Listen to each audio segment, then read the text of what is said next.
Hey, okay, here we are on my living room floor. Wore my Galaxy pants, leggings, Galaxy leggings for you, and you only. Unicorn, unicorn. Mystical creatures are awesome or something. I am teaching you how to use a walking boot slash walking shoe. It's basically like a cast. As you can see, it's the same shape, same everything as a cast. The point of a cast is to keep your foot in a 90-degree angle. That is to keep your tendons from moving. It helps promote healing. The cast is just a sturdier way of doing that. So if you have to be in a cast and you can bear weight, they give you a walking shoe. The walking shoe is the same shape as the boot. What is in here? I think sometimes they give you like a little shoe if it's not a major surgery and the healing time is fairly quick. Depends on the doctor, most likely. Now, how to use it. Here we go, you got your foot in, make sure it slides back.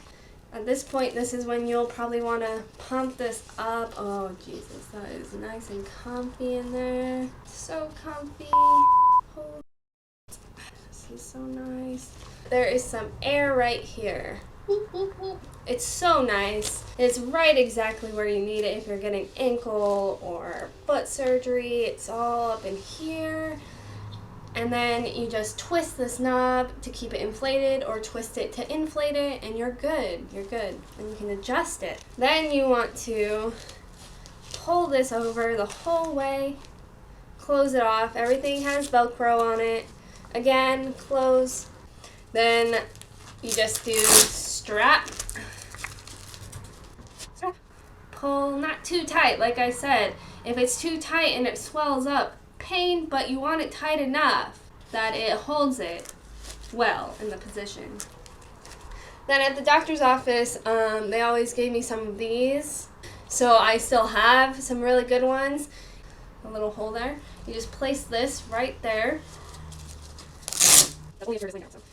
Again, just strap it on, take the strap, put it in, pull, strap, put in, pull, tap. Now you've got your walking boot all ready to use. Woohoo! Make sure you're wearing a pretty thick shoe on the other foot, just to balance off the height. I will demonstrate. See, I have to stand like this because they design it in a way that you're not putting all of your weight onto your foot. You want to make sure that you start with the heel and walk forward. No doctor, so don't take my word for that. Pretty sure why it's designed that way, but anyway, I'll walk straight in front. I wobble. I'm doing a limp there because I don't have it balanced out. Now, if I take my shoe that I have, that's a pretty nice shoe because I have foot problems. It is pretty thick, so I will demonstrate what it's like to walk with the proper shoes that I believe you should be wearing because it can put too much stress on your body if you're always limping like that. So make sure that you're not wearing flats or just silly fashionable shoes. As much as I wish I could, I probably never will wear fashionable shoes again, and I am trying to get over that, so still, hard topic. Because obviously these don't look super sexy with my awesome pants. As you can see, I am a lot more stable with this shoe on. No more limp. No more limp. Much better. See? Almost so good that I look normal. But other than the whole boot thing. The only difference with this and a walking shoe is that a walking shoe is normally used with a cast.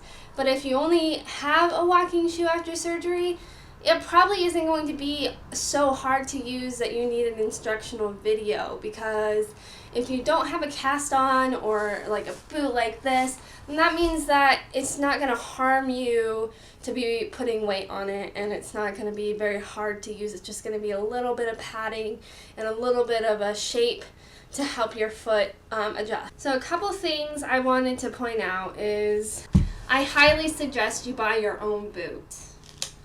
I got one from my doctor, still had to pay for it. You see this little knob here and this little twisty thing is a part of the inside, this little knob here on this boot, it fills up the liner with air.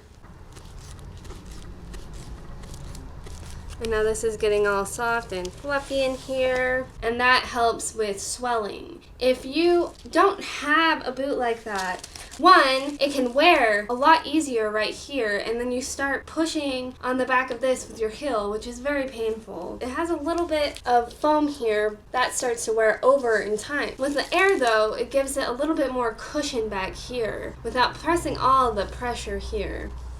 That allows this to last a little longer, not as painful. Not only that, you can fill it up to make it cushiony for your foot. When it swells up, you can take some of the air out. When your foot swells up inside of one of these, it hurts like a So it's nice to be able to just let out some air when that happens and relax, you know, without having to take the whole thing off and put an ice in. Like, just fill it up with air when it's not swollen and take some of the air out when it is. So that is why I highly recommend this boot. It was a lifesaver during my last surgery, and I couldn't even tell you how much it improved just my everyday. It was so much more comfortable. So if you're gonna get a boot, I'll put a link down what kind this is. But I highly suggest just getting your own and telling the doctor you'll buy one yourself. So at the end of the day, I give this boot 5 cat heads out of 5. If you haven't been weight bearing for a while, just like after 2 weeks, you lose all of your muscle that you're not using. And if you're non-weight bearing, you shouldn't be using any of that muscle, and it will just disappear. No matter how hard you try to build it up, in 2 weeks, it will all be gone. Scary. Very scary the first time that happened to me. But if you have been non-weight bearing, it might be a little hard and a little scary to walk in one at first. As you can see here, I am wearing leggings and a sock. At some point after you have the dressings off, you can put socks on, or they give you a compression sock that you wear that usually goes pretty high. I suggest always keeping the skin that is going to be inside of the boot covered. Why is because heat rash. I am very prone to heat rashes, and you may be too. I had no idea I was until I had to wear one of these suckers.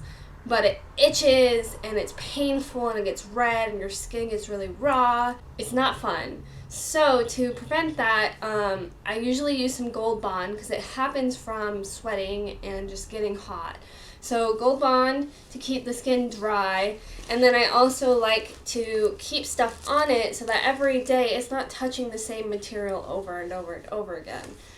And sometimes for my heat rash, I would, while I was just not doing anything, I would keep it out and just let the air flow in and have this undone. Yes, so this is my second how-to video. I have been wanting to do, and I want to do more. I am trying, and this is the whole point I wanted to make these vlogs. I want to reach out to these people. I want to be helpful to these people, and I have gotten so many views on my how to use the shower/bathroom video, and it's encouraging to me. It means that I am helping those people that need it, and I know how hard it is to find information, and I want to be here for those people. So if you're watching this and you want more tips and you need more advice, feel free to email me. I am always listening ear, even if it's not foot surgery. If it's something that holds you back, keeps you inside your house, please reach out. I have an email, I have a Twitter, I have an Instagram, and you can subscribe to my YouTube channel so that you can see future videos that may help you. Thanks for watching. I really hope this was helpful.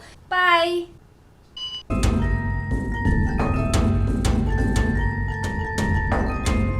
You think I missed anything? I don't think so. Okay.